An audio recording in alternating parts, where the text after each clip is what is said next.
जाइए और फिर हमारी इजाजत लेकर अंदर आइए।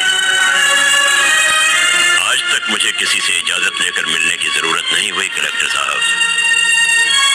मैं तो चीफ मिनिस्टर के कमरे में भी यूं ही दाखिल हो जाता हूं। ये चीफ मिनिस्टर का कमरा नहीं है, ये कलेक्टर का ऑफिस है।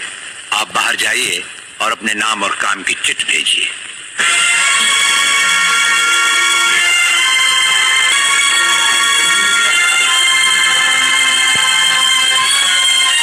अंदर भेजो। अब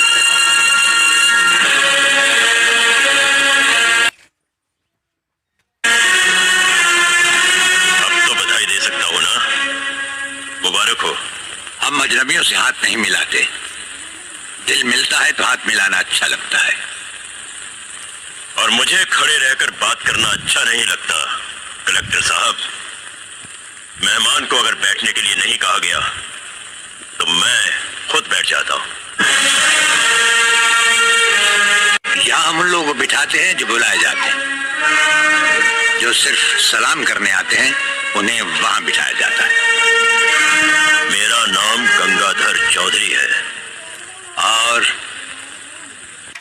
हमारा नाम राजपाल चौहान है। मैं यहाँ के मशहूर चौधरी खानदान से ताल्लुक रखता हूँ और हमारा खानदानी सिलसिला अजमेर के मशहूर पृथ्वीराज चौहान से मिलता है। मैं शिकारपुर का सबसे बड़ा जिम्मेदार हूँ। राजस्थान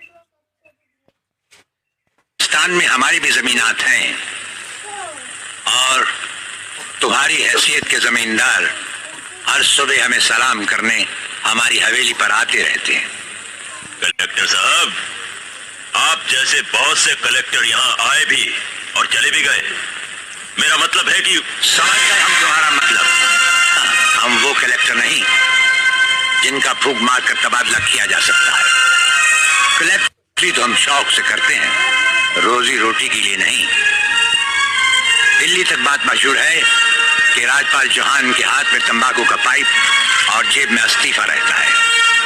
जिस रोज हम इस कुर्सी पर बैठकर इंसाफ नहीं कर सकेंगे उस रोज हम इस कुर्सी को छोड़ देंगे। समझ गए चौधरी?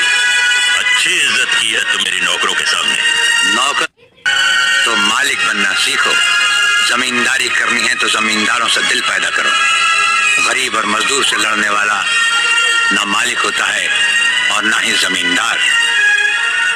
इस दफ्तर में हमारा पहला दिन है, इसलिए हम तुम्हारे गुनाहों का हिसाब आज नहीं फिर कभी मांगेंगे। रामू जी हुजूर, अब तुम लोग चौधरी साहब